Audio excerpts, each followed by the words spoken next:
Indo-British Advanced Pain Clinic, Noppimayam Surgery Duram. For appointments 9155515563. Namaste, welcome to iDream Inside Politics with Kavita.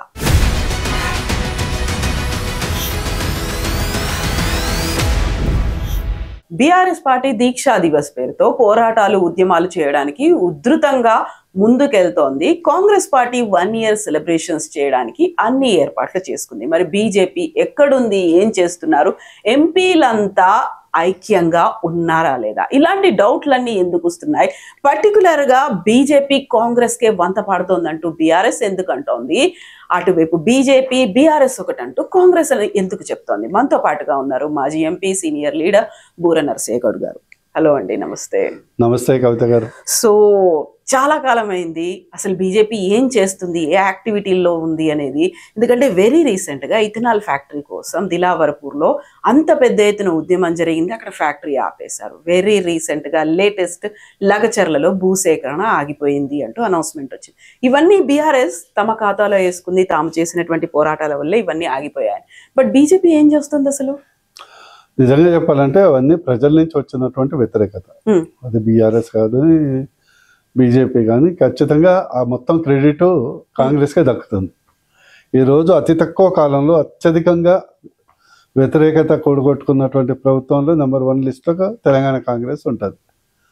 అందులో question ఏ party, జనరల్గా ఏంటంటే జనరల్గా ఏ రాజకీయ party అయినా కూడా ఒక 6 నెలలు సంవత్సరం వేచి చూడాల్సిన వస్తుంది.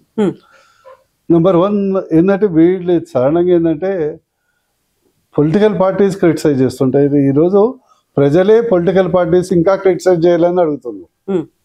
సాధారణంగా ఏముంటుంది, ప్రభుత్వం కొత్తగా వచ్చిన తర్వాత ఎవరైనా అతిగా క్రిటిసైజ్ చేసినా కూడా అరే వాళ్ళకి టైం ఇయరా అనే ఒక వస్తుంది. 1 year అయింది కదా, 1 year అయింది కాబట్టి ఇది అత్యధికంగా ప్రజలే వ్యతిరేకత కాంగ్రెస్ మూట కట్టుకుంది. అండ్ బీజేపీ ఏంటంటే సినిమా ముందర చూపెడతారు కదా, అసలు సినిమా ముందర 4 ఏళ్ల పాటు ఉంటుందా?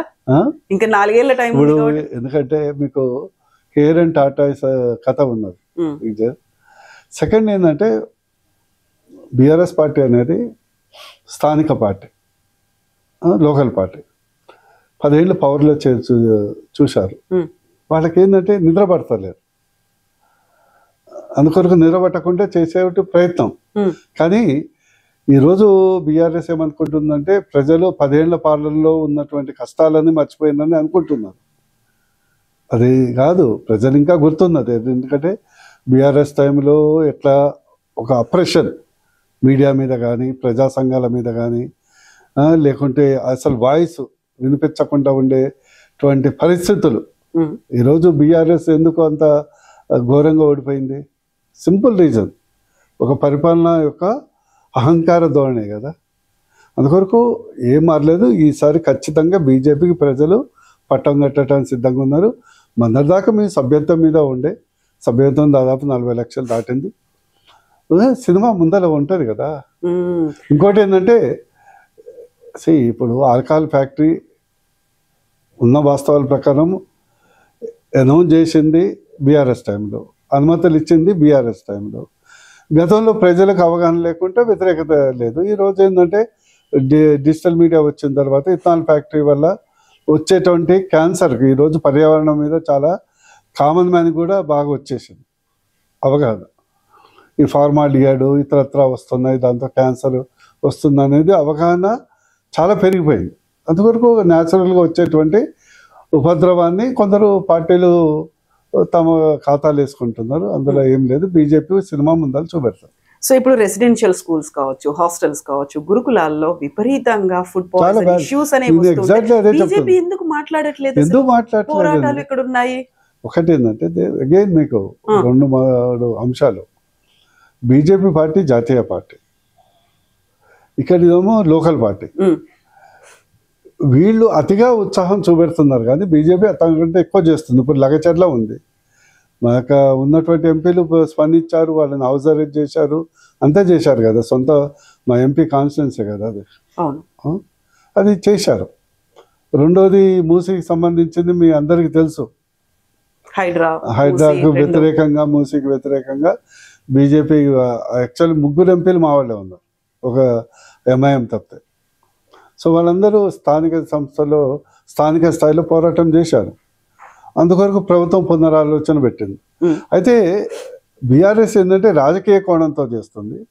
మేము సుదీర్ఘంగా ఆలోచించాలి కదా, రేపు మేము ప్రభుత్వం వచ్చినా కూడా ఏం చేయాలి, ప్రజల పక్షాలను నిలబడుతూ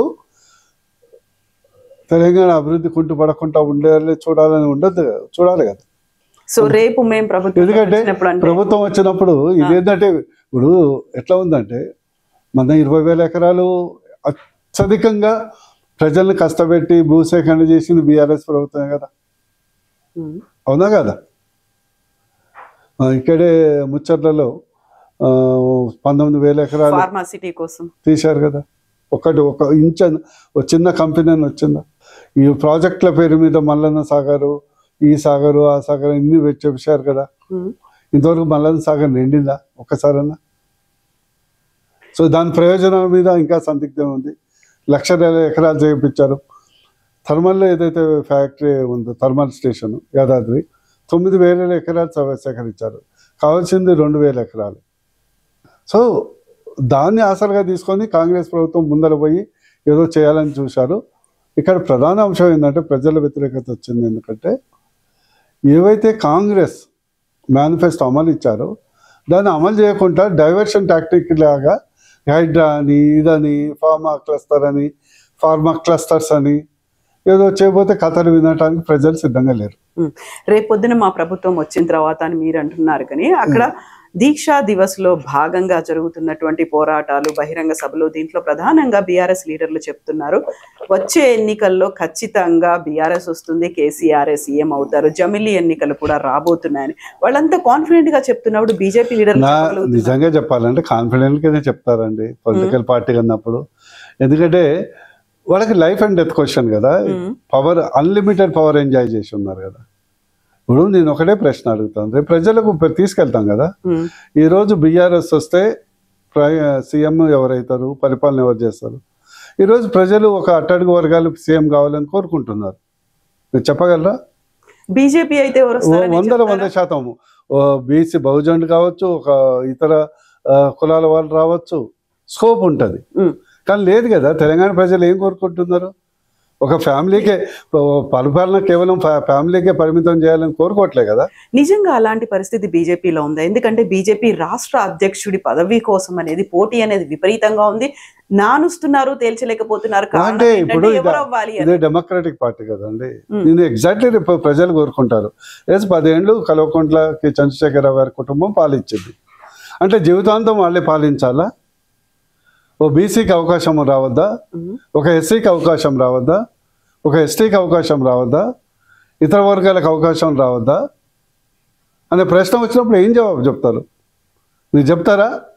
మీరు చెప్తారా? ఖచ్చితంగా బీజేపీలో అవకాశం 100% బీజేపీకి ఫస్ట్ చాయిస్ ఒక బ్యాక్వర్డ్ క్లాసెస్ కు ఫస్ట్ చాయిస్ ఉంటుంది. అయితే ఇప్పుడు మీరు చెప్పినటువంటి మూసీ కావచ్చు, హైడ్రా, ఈ పోరాటాలు అన్ని జరుగుతున్నప్పుడు లగచర్ల ఇష్యూ చాలా పెద్ద ఎత్తున జరుగుతుంది. అక్కడ అరెస్టులు అవుతున్నాయి, దాడులు అయ్యాయి, ఒక నిర్బంధం అనేది కొనసాగుతుంది అనుకున్నప్పుడు బీజేపీ సడన్ గా మూసీ నిద్ర పేరుతో వెళ్ళిపోయింది. దాన్ని డైవర్షన్ కాదండి. ఒకటి చెప్పండి, ప్రతి అంశం ఇంపార్టెంటే. ఇక్కడ ఏంటంటే ఇల్లు కూలిపోతున్నాయి, ప్రజలు రోడ్డు మీద పడుతున్నారు.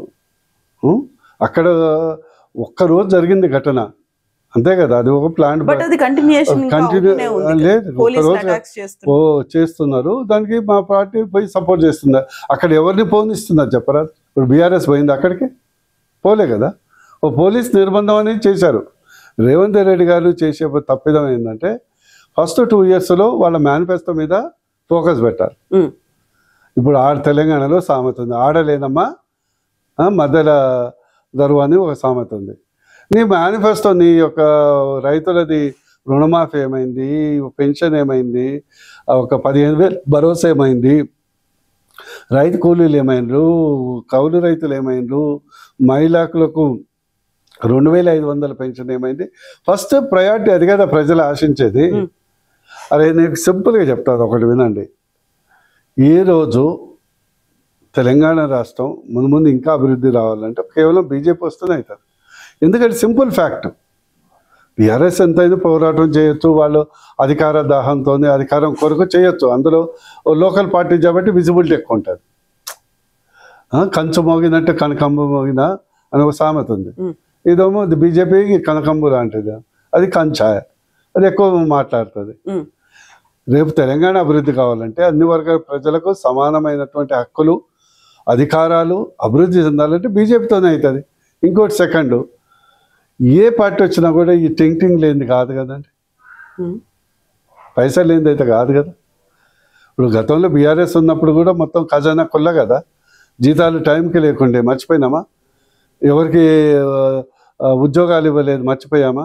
ఆఖరికి ఓఆర్ఆర్ కూడా తాకట్టు పెట్టవలసిన పరిస్థితి ఏర్పడదు. అవును కదా, ఎలక్షన్ ముందర రైతు బంధు ఇవ్వటానికి ఓఆర్ఆర్ తాకట్టు పెట్టాల్సిన అవసరం ఉంది. 30 ఏళ్లకు 1,00,000 కోట్ల ఆస్తి నువ్వు ప్రైవేట్ సంస్థకు 7,000 కోట్లకు తాకట్టు పెట్టాల్సిన అవసరం ఏర్పడింది. అందుకొరకు ఏంటంటే మర్చిపోరు, డిస్కషన్ వస్తుంది. ఇప్పుడు ప్రభుత్వం మీద వ్యతిరేకత ఉంది, ప్రభుత్వం పోవాలి కాంగ్రెస్ అనేది ఒక క్లారిటీ ప్రజలకు వచ్చేసింది. నెక్స్ట్ ఎవరనేది డిస్కషన్ వస్తుంది కదా. నెక్స్ట్ బీజేపీ అవుతుందంటారా? డెఫినెట్లీ బీజేపీ వస్తుంది, రావాలి కూడా. రాష్ట్ర ప్రజలకు 2 అధికారం, అందరికీ అవకాశం, అభివృద్ధి. ఈరోజు తెలంగాణలో అంత ఇంత అభివృద్ధి అవుతుందంటే కేవలం బీజేపీతో వల్ల అవుతుంది. ఈరోజు టర్మినల్స్ వస్తున్నాయి, రైల్వే టర్మినల్స్ కొత్తవి, నేషనల్ హైవేస్ వస్తున్నాయి, కిసాన్ సమ్మాన్ నిధి వస్తుంది, కొత్త ఎయిర్పోర్ట్లు వస్తున్నాయి. హైదరాబాద్ RRR డెవలప్మెంట్కు 30,000 కోట్లు కావాలి, లేకుంటే మెట్రో డెవలప్మెంట్ కావాలి. వీటన్నిటి ఫండ్ సెంటర్ నుంచి వస్తూనే కదా అయ్యేది.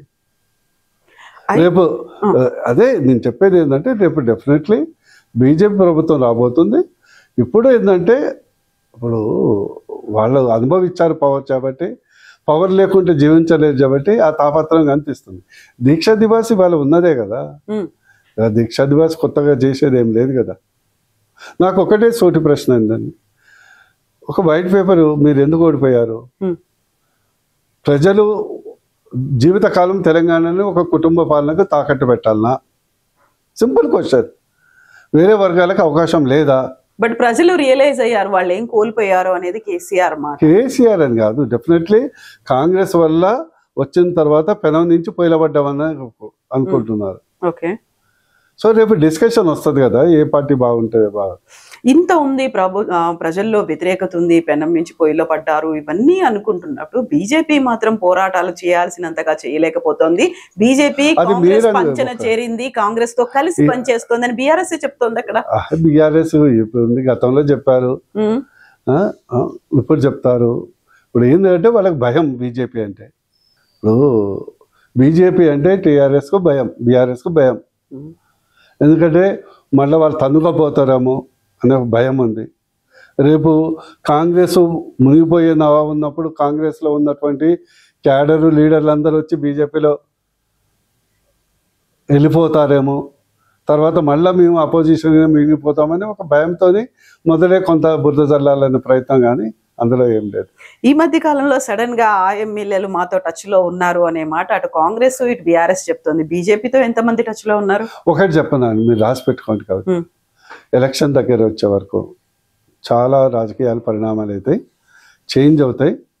కాంగ్రెస్ పార్టీ నిలబడటానికి కూడా క్యాండిడేట్ దొరకరు, ఇది వాస్తవం. ఏది ఎలక్షన్ జమిలియా లేకుంటే మళ్ళీ 2028లో ఎనీ ఎలక్షన్ ఓకే, జమిలీ మోస్ట్ లైక్లీ రావచ్చు, వస్తే 2027కే రావచ్చు అని అంటున్నారు. ఏ ఎలక్షన్ వచ్చినా కూడా రేపు ఎందుకంటే కాంగ్రెస్ చేతులారా ఖరాబ్ చేసుకుంది, అంత మించి ఏం లేదు. సో ఇప్పుడు కాంగ్రెస్ చెప్పే మాట బీజేపీ బీఆర్ఎస్ రెండు ఒకటే అయిపోయాయి అనే మాట.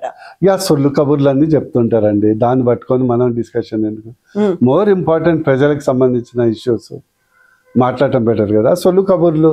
అందుకే రేపు పవర్లో మేము రావాలని కృతనిశ్చయంతో ఉన్నాం. మా మోడీ గారు కూడా క్లారిటీతో రేపు తెలంగాణలో, సౌత్ ఇండియాలో, తెలంగాణలో బీజేపీ ఇండిపెండెంట్ గవర్నమెంట్ ఫామ్ చేసే అవకాశం ఉంది, వస్తుందని నమ్మబట్టే కదా అందరిని పిలుచుకొని ఓసారి అంటే ఇంపార్టెన్స్ ఇవ్వటానికి, అంటే ఎంపీలందరూ భేటీ, ఎంపీ ఎమ్మెల్యేలు అందరినీ పిలవటానికి కారణం ఏంటంటే yes tomorrow we are going to make a government. And BJP type of action ఏంటంటే డిఫరెంట్ ఉంటుంది, పంచలంచలుగా ఉంటుంది. ఒకసారి దీపంలాగా వెలిగిపోయి టుస్సు అని పడిపోయేది ఉండదు. సో మరి దానికోసం అదే రెండు నెలలు కావచ్చు, 2 ఏళ్ళు కావచ్చు, కనీసం 4 ఏళ్ల తర్వాత రాబోయే ఎన్నికలు కావచ్చు, వాటికైనా ఇప్పుడు ఒక బేస్ అనేది ఏర్పాటు చేసుకోవాలి, అన్ని చోట్ల వ్యాపించాల్సినటువంటి అవసరం అయితే. ఇప్పుడు ఒకటండి, మీకు 40,000 లక్షల మంది మెంబర్షిప్ చేసుకుందాం. బీజేపీ మైక్రో మ్యాక్రో 2 లెవెల్లో వర్క్ అవుతుంది. గాలి పార్టీ కాదు, ఇట్స్ ఆర్గనైజేషన్ బేస్డ్ పార్టీ. మీకు అర్థం కావట్లేదు. ఇప్పుడు మాకు ఎంపీ ఎలక్షన్లో 70-75 లక్షల ఓట్లు వచ్చినాయి, అర్థమైంది కదా. అప్పుడు బీఆర్ఎస్ ఒక ఓటు కూడా రాలేదు, ఒక సీటు కూడా రాలేదు. మరి వాళ్ళకి అంతమంది ఎమ్మెల్యేలు ఉన్నారు, అంతమంది కార్యకర్తలు ఉన్నారు, అంతమంది ఎంపీటీసీలు, జడ్పీటీసీలు, మున్సిపల్ చైర్మన్ ఉన్నారు కదా. సో ఒకసారి ప్రజల్లో నమ్మకం పోయింది. మాకేంటంటే ఆర్గనైజేషన్ బిల్డప్ కూడా ఇంపార్టెంట్.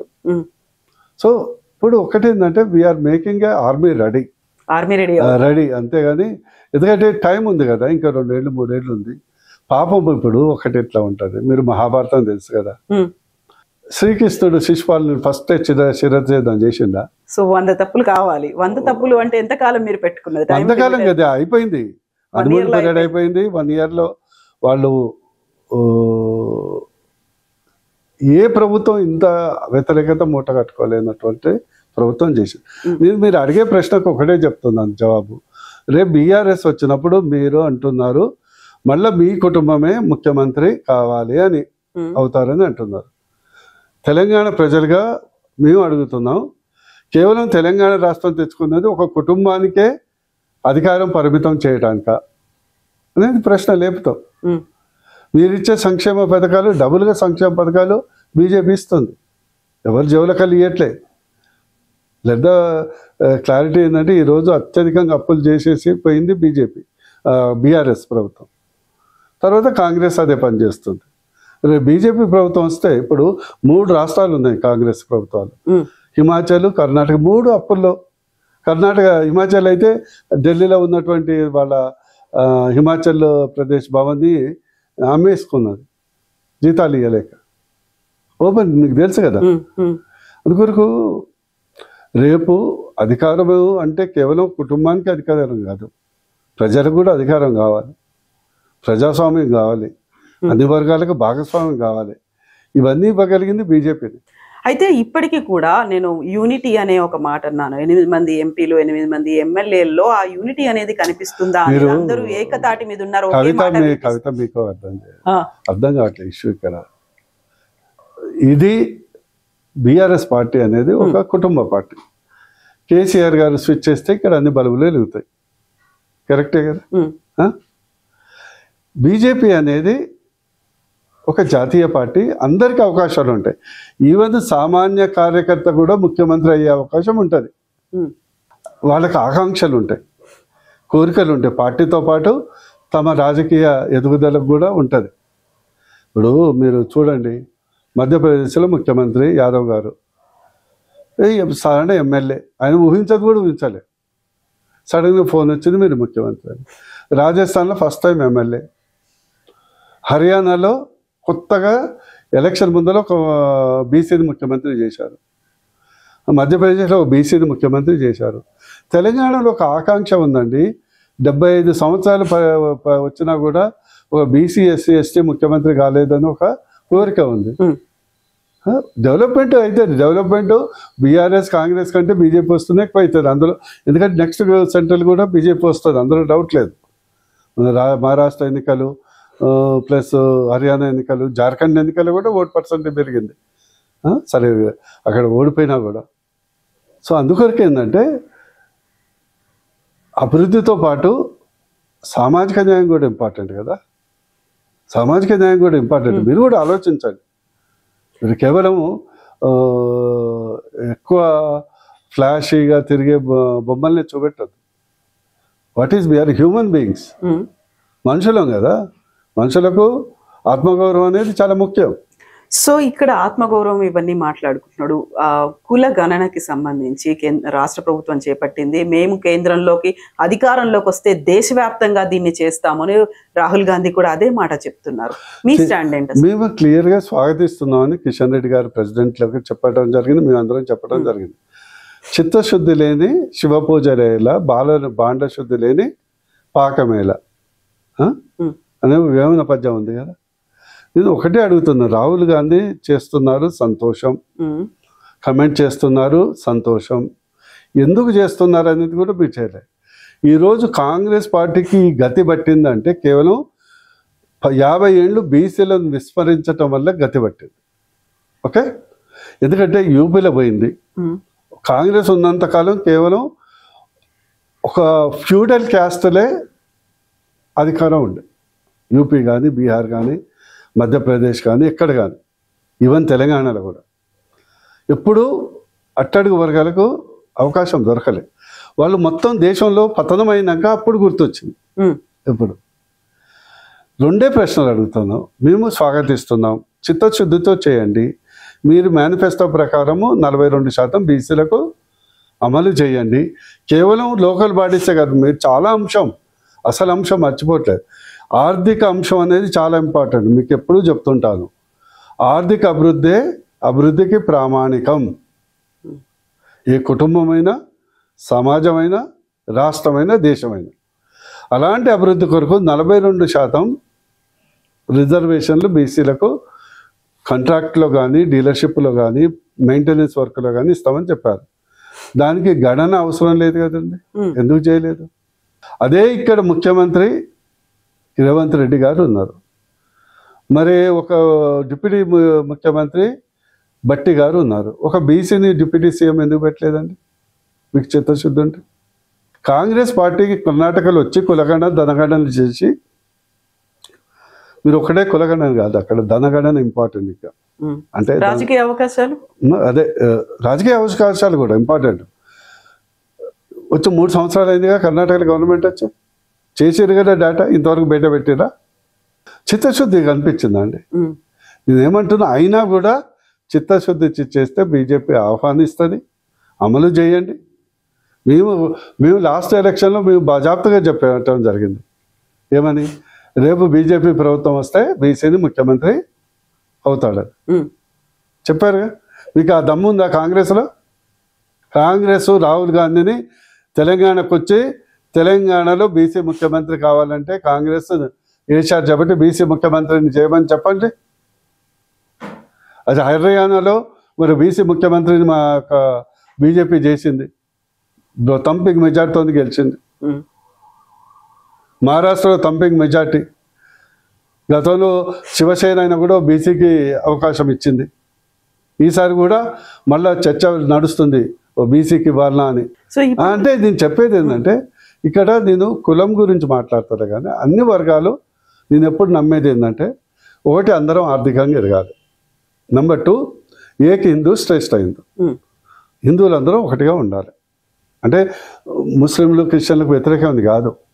మన సనాతన ధర్మం ప్రకారము వసుదైవ కుటుంబం అంటాం. అంటే అందరము మొత్తం ప్రపంచమే కుటుంబం అనుకోవటం. ఆ దృక్పథంతో పోవాలంటే అందరూ ఆర్థికంగా ఎదగాలి కదా, అందరూ సామాజికంగా ఎదగాలి కదా, అందరూ రాజకీయంగా ఎదగాలి కదా.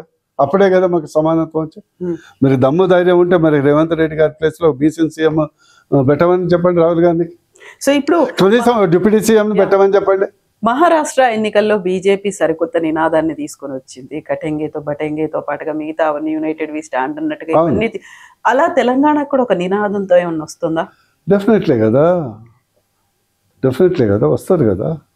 ఇప్పుడు నీ సింపుల్గా చెప్పాను, బీజేపీ బీఆర్ఎస్కి ఓటేస్తే కుటుంబం రాజ్యం వెళ్తుంది, కాంగ్రెస్కి ఓటేస్తే కరప్షన్ రాజ్యం వెళ్తుంది, బీజేపీకి ఓటేస్తే బహుజనులకు ఆత్మగౌరవం దక్కుతుంది. ఇట్లాంటి ఏదో వస్తుంది కదా, ప్రజలకు ఆకాంక్షను బట్టి వస్తాయి కదా, వాళ్ళు డిసైడ్ చేసుకుంటారు. సో ఇప్పుడు 1 year సెలబ్రేషన్స్ అనేవి జరగబోతున్నాయి డిసెంబర్ 1 నుంచి 9 వరకు. ఎట్లా చూస్తున్నాం? ఆత్మవంచన సింపుల్, నేను ఎక్కువ చెప్పదలుచుకోను.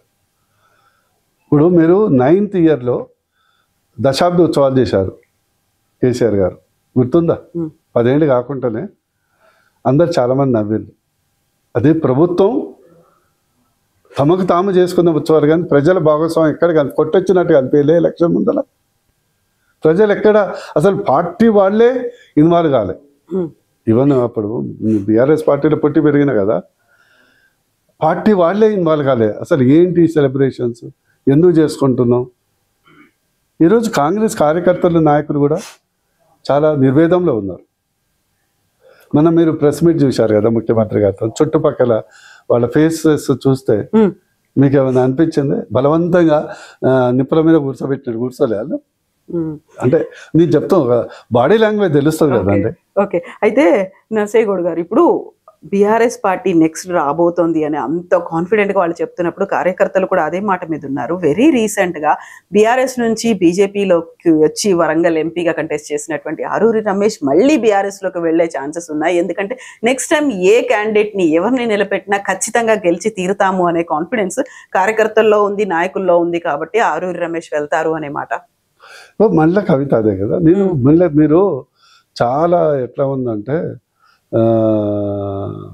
ఆలు లేదు సూరు లేదు కొడుకు పేరు సోమలింగం అన్నట్టు చాలా ప్రచారాలేనా తొందరపడుతున్నారు.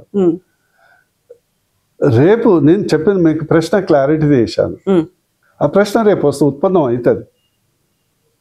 ఉత్పన్నం అయినప్పుడు ప్రజలు డిసైడ్ చేసుకుంటారు. మీరు అన్నది ఏంటంటే కాంగ్రెస్ ఖచ్చితంగా మళ్ళీ రాదని గ్యారంటీగా కాంగ్రెస్ వాళ్ళే చెప్తున్నారు ప్రజలతో సహా.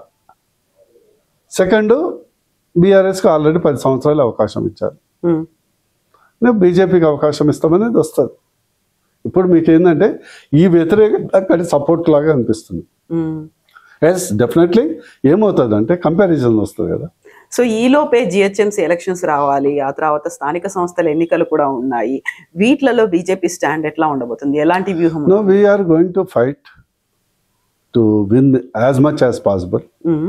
అందులో డౌట్ ఏం లేదు. జిహెచ్ఎంసీ ఎలక్షన్లు నాకైతే డౌట్ వస్తుంది, అసలు ఎలక్షన్లు పెడతారా లేదా. ఎందుకలా? ఎందుకంటే ప్రజాక్షేత్రంలో చాలా వ్యతిరేకత ఉంది కదా. అది ఎలక్షన్ పెట్టినప్పుడు ఆ వ్యతిరేకత అనేది స్పష్టంగా తెలుస్తుంది. నాకు చాలామంది, నాకు అన్ని పార్టీ నాయకులతోనే కొద్దిగా సత్సంబంధాలు ఉంటాయి. కానీ నేను ఎవరికైతే ఇచ్చినా కూడా నేను ఎవరికైతే చెడు చేయను, చేయగలిగితే మంచి చేస్తాను. సో వాళ్ళు ఏంటంటే చాలామంది కాంగ్రెస్ స్థానిక సంస్థలు నిలబడాలి అనుకున్న వాళ్ళకు ఒక డౌట్లో పడ్డారు. సార్ మేము ఏం ముఖం పెట్టుకొని ఓట్లు అడగాలి? అడుగుతారు కదా ప్రజలు, ఏం పొడిచినావా, నీ రైతు బంధు ఏదా, నీ రైతు భరోసా ఏదా, మహాలక్ష్మి 4,000 ఏదా అని. ఇక ఊళ్ళలో ఎట్లా ఉంటుంది, చాలా సూటిపోటు మాటలు వేస్తారు, వ్యంగ్యంగా, సర్కాస్టిక్గా. సో వాళ్ళకు ఇప్పుడు కాంగ్రెస్ స్థానిక లీడర్లకు చాలా భయాందోళనతో ఉన్నారు. ఇంతవరకు రైతు భరోసానే పడిపోయాయి, 3 కార్లు అయిపోయాయి, రైతు బంధే పడదు. సో ఇప్పుడు బీజేపీ నెక్స్ట్ టార్గెట్ అంతా తెలంగాణ మీద పెట్టుకుంది అనుకున్నప్పుడు ఫస్ట్ ఉన్నటువంటి వాటిని నెంబర్ని పెంచుకోవాల్సినటువంటి అవసరం. ఇలాంటి ఎవరినైనా క్వశ్చన్ చేశారు బీజేపీ వాళ్ళే అంటే వాళ్ళని సస్పెండ్ చేస్తున్నారు, యాక్సెప్ట్ చేయట్లేదు అనే ఒక మాట కూడా వినిపిస్తుంది. బీజేపీలో ఎలా పెంచుకుంటాం మనం నెంబరు, దానికి సంబంధించినటువంటి ఒక కార్యాచరణ ఏమైనా ఉందా, ఏదైనా వ్యూహం ఉందా అని అడిగినటువంటి మళ్ళీ చెప్తుంది కవిత గారు. బీజేపీ ఆల్మోస్ట్ 19-20 రాష్ట్రాల్లో గవర్నమెంట్ ఫామ్ చేసింది. They have got their own strategy of working. ఒకటే అర్థం కావట్లేదంటే they work for long term vision, not short term. వాళ్ళు బీజేపీ పార్టీది ఏంటంటే they want work from the base level. అందుకొరకు ఎక్కడ గవర్నమెంట్ వచ్చినా కూడా స్టేట్ గవర్నమెంట్ 2-3 సార్లు గెలిచినాయి కానీ ఓడిపోయిన దాఖలాలు లేవు. ఎక్కడ ఓడిపోయినా కూడా 0.05%, 0.1% ఓట్లతో పోయింది కానీ పూర్తిగా ఇంత నెగిటివ్తో ఎక్కడ ఓడిపోలేదు కాంగ్రెస్ లాగా. So they have got a long term view. మాకేమో అన్ని స్థానికంగా చూసినాం.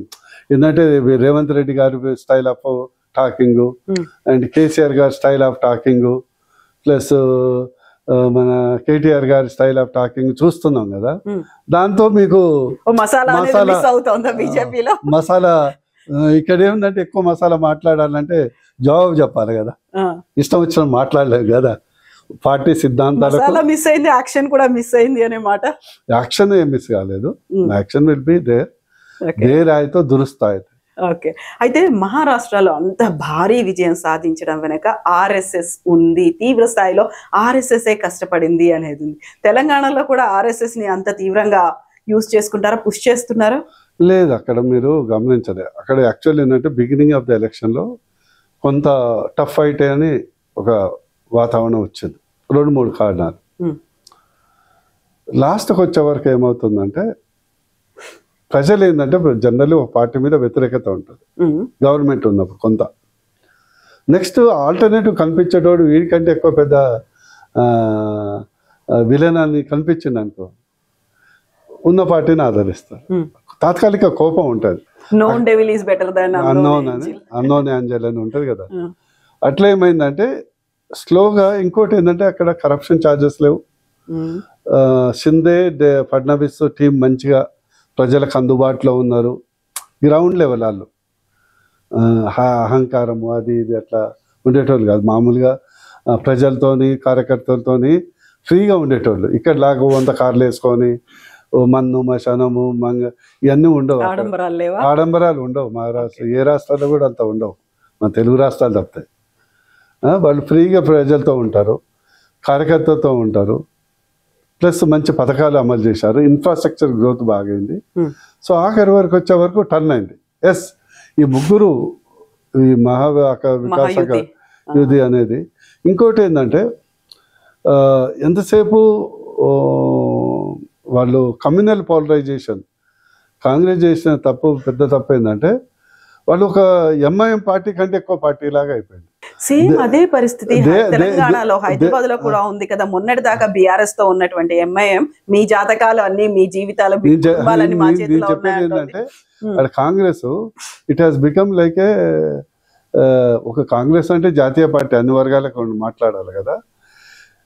అసలు హిందువుల గురించి మాట్లాడకపోవటం, హిందువుల గురించి చేయకపోవటం, సమస్యల మీద చేయటం, అది ఓన్లీ ఒక కమ్యూనిటీకి ఒత్తాసు పలికే పార్టీ లాగా అయ్యే వరకు ఒక యాంటీ పోలరైజేషన్ అవుతుంది కదా. మరి తెలంగాణలో ఎంఐఎం ఎలా డీల్ చేస్తారు? గతంలో BRS MIM is limited to the pocket. 5 MLAs 6 MLAs 7 MLAs అంటే limited to A pocket. So దానివల్ల ఏం కాదు, మనకు ఉన్న 190 సీట్లో డీలిమిటేషన్ అవుతుందా లేదా ఇవన్నీ తెలియవు కదా. ఇవన్నీ అయ్యాక డెఫినెట్లీ మాకైతే ఈసారి గవర్నమెంట్ అయితే 100% ఫామ్ చేస్తామని నమ్మకం ఉంది. ఇప్పుడు నేను మాట్లాడతా కదా, ఇదే భాష రేవంత్ రెడ్డి గారు మాట్లాడితే ఎట్లుంటది? మీరు ఆ భాష కోరుకుంటారు. కేటీఆర్ గారు మాట్లాడితే ఎట్లుంటది? మాకు ఒక భాష ఉంటాడు కదా, జవాబు చెప్పాలి కదా. అట్లా మాట్లాడలేము కదా, అందువరకు మీకు మసాలా మిస్ అవుతుంది. సో మాటలే కాదు చేతులు కూడా మిస్ అవుతున్నాయేమో అనేటువంటి ఒక భావన ఉంది కదా బీజేపీ. అట్లా ఏం లేదు, ఇంకా టైం ఉంది కదా. సో బీఆర్ ఇష్యూ ఇప్పుడు అత్యధికంగా ఈ హాస్టల్స్ ఇష్యూలో అయ్యేది మనకు మన బీజేపీ యువమోర్చా ఎక్కువ రెస్పాండ్ అవుతాం. అందుకని మీరు చూస్తున్నారు ఎక్కడ కాంగ్రెస్ స్టూడెంట్ వింగ్ కానీ respond car. BRS student wing ఎక్కడ లేదు. ఎంతసేపు ఇచ్చినా ఇద్దరే కనిపిస్తారు కదా మీకు. బీఆర్ఎస్ ఇద్దరే కనిపిస్తారు కదా, ఇంకెవరైనా కనిపిస్తారా చెప్పండి? సో మరి కనిపిస్తారా చెప్పండి? ఇక్కడ బూర్నర్సే కనిపిస్తుంది, మా అధ్యక్షుడు కిషన్ రెడ్డి కనిపిస్తారు, వాళ్ళంతా కేంద్ర మంత్రులు ఉన్నారు కదా. ఫోకస్ వస్తుంది, తొందరపడకండి. ఒకసారి ఆటం బాబులు వెళ్ళదు.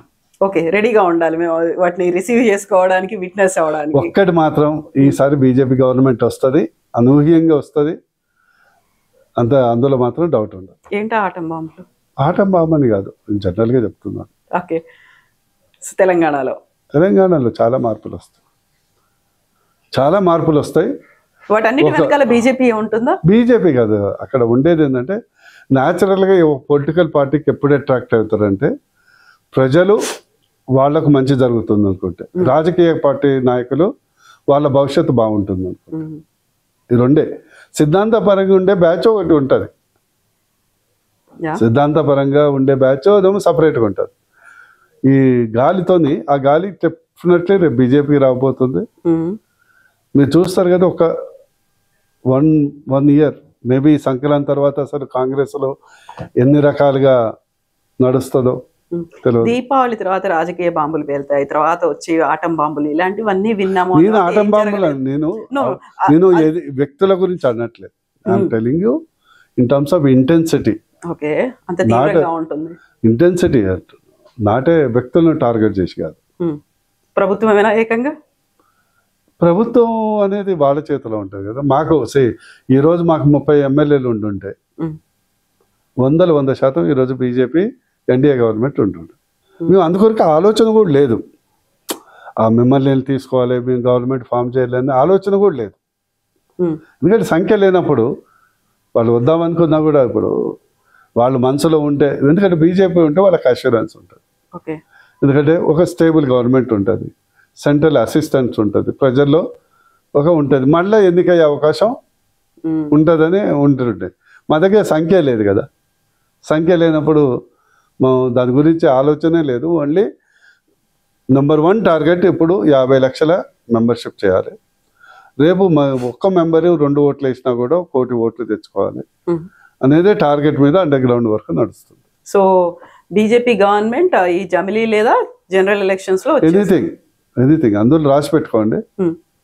ఇంకోటి, మీరు ఎక్కువ ఈ మసాలాకు ఎక్కువ హైప్ ఇవ్వటం వల్ల అది కనిపిస్తుంది మీకు. ఇతర పార్టీలో కాంగ్రెస్లో ఇప్పుడు ముఖ్యమంత్రి తప్పితే ఎవ్వరు కనిపించట్లేదు. రేవంత్ రెడ్డి గారి స్టేట్మెంట్ తప్పితే మిగతా వాళ్ళు అసలు మాకేం పట్టిందిలే అని మా పని అని వాళ్ళ పనులు వాళ్ళ బిజీగా ఉన్నారు. ఇప్పుడు రేవంత్ రెడ్డి గారి పాపం ఆయన డిఫెండ్ చేసుకోవాలని ఆయనే సొంతంగా చేసుకోవాలి ఉంది. కనిపిస్తుందా లేదా? లేదా ఒకళ్ళిద్దరు. ఇక బీఆర్ఎస్ అయితే ఓన్లీ 2 ఫేసెస్ వెళ్ళి విశ్వరూపం చూపించడానికి 2025లో వస్తారు, బయటకు రాబోతున్నారు. దానికి సంబంధించినటువంటి ప్లాన్ అనేది ఉంది అని కేసీఆర్ గురించి చెప్తున్నారు కదా. రారా ఒకటి, కేసీఆర్ గారు చాలా తెలివైన పొలిటీషియన్. ఆయన విశ్వరూపాలు ఏ రూపాలు ప్రజల నుంచి నెగిటివిటీ స్టార్ట్ అయినాక is waiting for the game. Matured politician. ఇప్పుడు ఇద్దరు ఉన్నారు కదా, కొడుకుండే అల్లుడు ఉండే. గేమ్ అంతా వాళ్ళే ప్లే చేస్తారు. వాళ్ళు గేమ్ ప్లే చేయరు, చేపిస్తారు కేసీఆర్ గారు. ఓకే, బయటకు వస్తారా లేదా? వస్తారు కదా, ఎలక్షన్ వచ్చినప్పుడు వస్తారు, ముందు ఉన్నప్పుడు. ఇప్పుడు ఒక సీజన్ ఇప్పుడు పొలిటీషియన్ కేసీఆర్ కొత్తగా విశ్వరూపం ఏం లేదు కదా, ఆల్రెడీ అన్ని రూపాలు చూసిన వాళ్ళమే కదా. రేపు నేను సింపుల్గా అడుగుతున్నాను, రేపు తెలంగాణ ప్రజలు అధికారంలో వచ్చాక అందరికీ భాగస్వామి కావాలి, అట్టడుగు వర్గాలకు ముఖ్యమంత్రి అయ్యే అవకాశం కావాలని కోరుకుంటారండి. Let us put this debate. Yes. Let us put the debate simple. కుటుంబ పాలన కావాలా, ప్రజల పాలన కావాలి? ప్రజాపాలన అన్నారు కదా కాంగ్రెస్ దే. ఏది అదే వాళ్ళు తప్పు. అందుకొరకే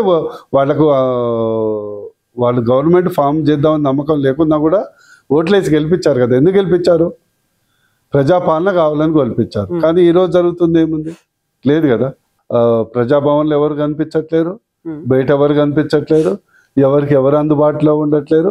అతి ముఖ్యంగా చెప్పిన మేనిఫెస్టోలు అమలు చేసే దిక్కు లేదు. ప్రజాపాలన ఏం లేదు కదా అక్కడ. So we will wait. మీరు ఏం చేయబోతున్నారు ఏంటి అనేది మసాలా మీరు ఒకటి కవిత గారు, in the interest of the state, in the interest of the Telangana people, in the interest of all sections of the people, అన్ని వర్గ ప్రజలకు అవకాశం అన్ని రంగాల్లో కలగటానికి కేవలం బీజేపీ వస్తేనే అది సాధ్యమవుతుంది. ఈ క్లారిటీతో మేము ముందుకెళ్తాం. ప్రజలకు కూడా ఉందా క్లారిటీ? డెఫినెట్లీ ఉంది, అందరికి ఉంది, అందరు వెయిట్ చేస్తుంది. ఎస్ అండి. Thank you so much Narsaiah Goud. Thank you.